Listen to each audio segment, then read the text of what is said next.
What's up guys, Jeff Ong here and welcome to another video. So for today's vlog, we are gonna unbox the Dior Air Jordan 1 Low. So let's go.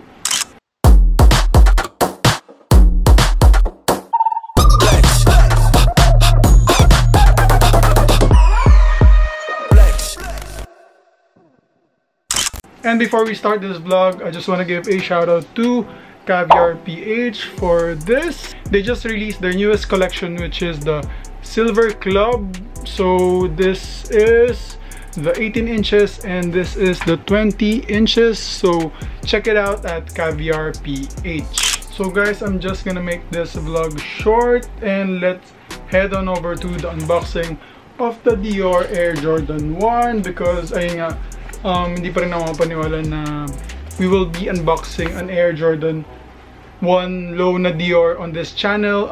Big thanks to Sneaker Cartel. You can follow them on Instagram at sneaker.cartel, and I'm gonna be doing a blindfold mystery box on this channel soon, care of Sneaker Cartel, Soulja Manila, and Sneaker Plug. So yun nga, thank you Hans, Franz, and Aldridge for the trust. I'm gonna link na lang in description nung mystery box, yung blindfold mystery box, and I'm gonna do it with my fiancée Rhea, and yun nga, she's gonna help me unbox, or she's gonna help me with the blindfold na.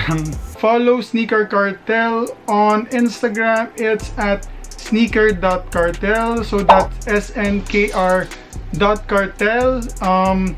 Kausap ko doon is si Han, super bait and super bilis niya mag-reply, and the price is super fair. And yun nga, Soulja Manila, which I got this recently lang.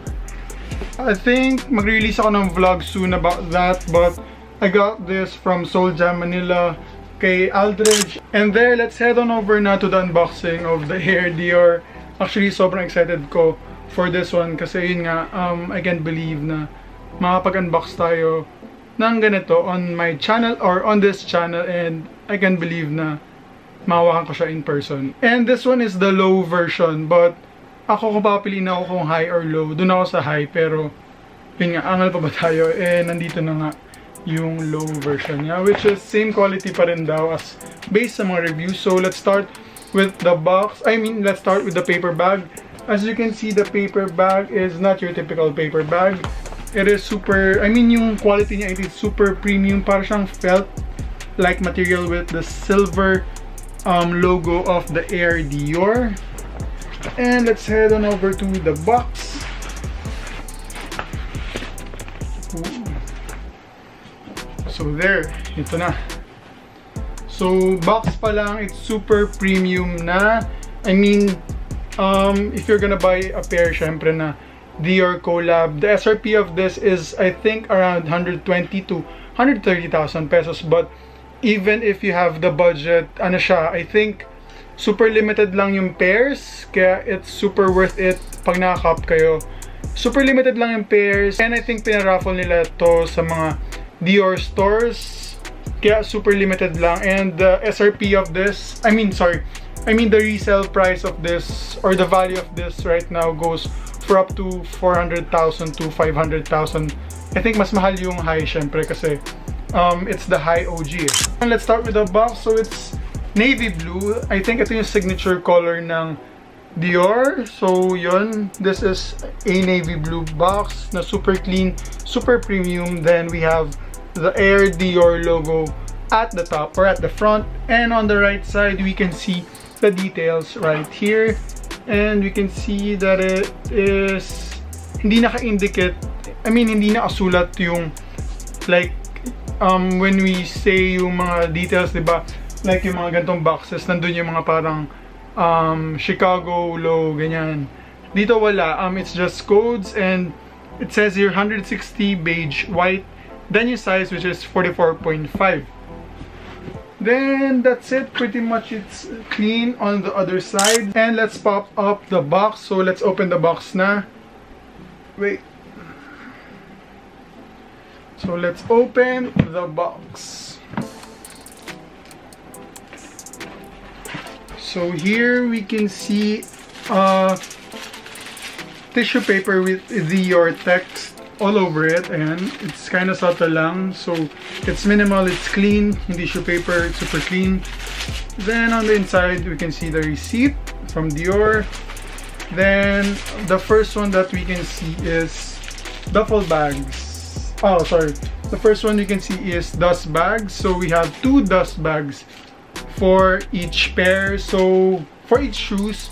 So, yan, it is navy blue as well with Air Dior logo at the front or at the top. Then, let's see the shoes.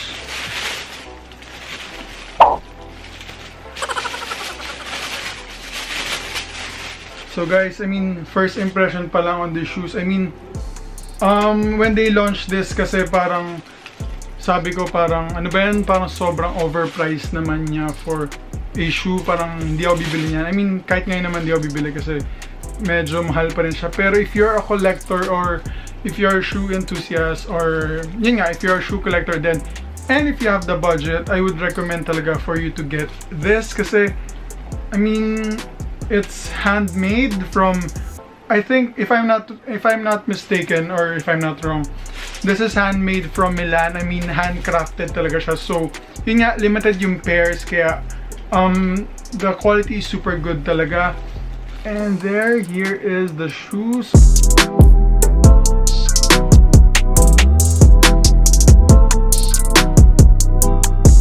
So the shoes is mainly made out of high quality or high-end leather. Smell test tayo. Alam niyo yung ano, yung amoy niya, same siya dun sa mga amoy ng mga Dior bags pag nag-visit kayo ng Dior store. Ganon siya. So, ano talaga siya, I mean, for me, it's a collab, but parang tinake lang ng Dior yung silhouette ng Jordan 1, but yung crafting, ano talaga siya, it's, I think, 90% Dior talaga yung crafting niya kasi, I mean, compared to yung mga normal na Jordan 1s that we can see over here na medyo machine-produced, meron siya yung may mga excess stitch, excess glue. Ito, super clean talaga ng pagkagawa. Yan, the body is mainly made out of high-quality leather from Milan. It is handcrafted. Then, yung sole niya, it is icy sole, blue icy sole, and it is different on each shoe. So on the right side we can see the Dior text, and on the left side we can see the Air Dior logo right here, which is ang ganda for me kasi alam niyo yun nga, I mean, as I've mentioned sa mga previous vlog ko, the subtle details, parang it makes, parang for me, ang lakas ng dating ng mga subtle details, kaya this is good for me.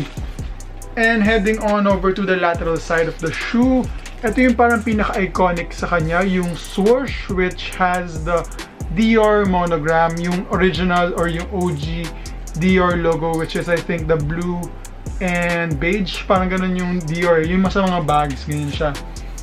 And they use a flat lace right here, and di siya yung typical na lace as we can see sa mga Jordans na medyo flat, pero medyo, alam niyo yung parang yung quality niya medyo may pagka-thick. Ito, super clean, super thin, and it's super good talaga.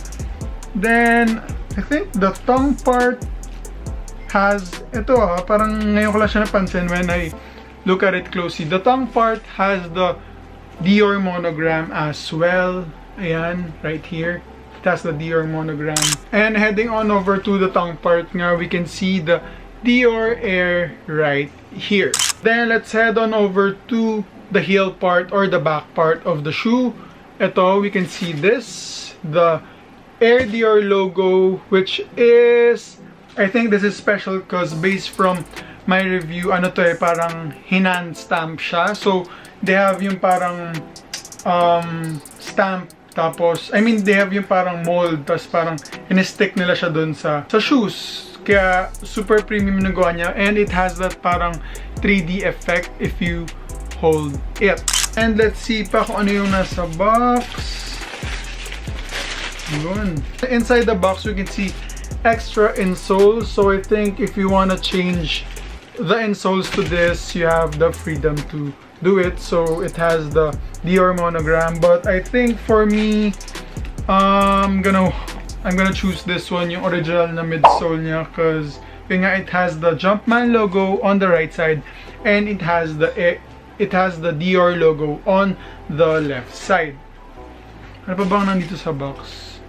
So ito, we have this parang 3 pouches na navy blue, then with Air Dior logo, and let's see what's inside.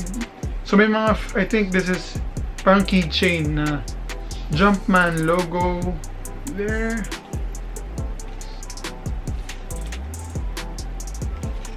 Jumpman logo, then tingnan natin ano pa yung iba.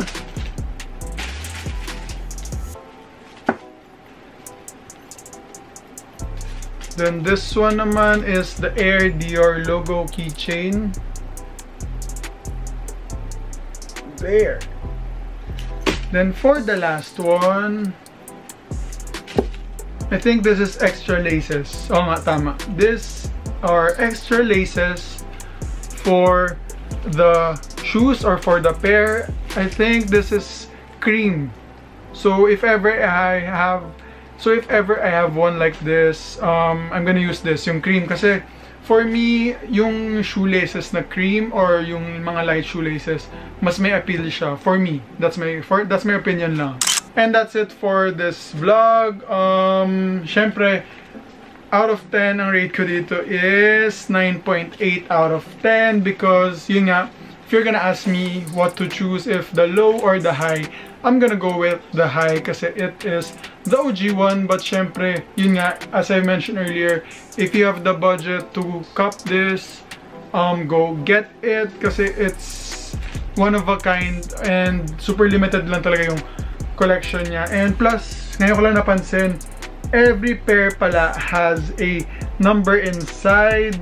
I'll try to take a video of it na later, but this one is 5,020 out of 8,500. So they just released 8,500 pairs of this worldwide. So yun nga, if you have one, super lucky mo.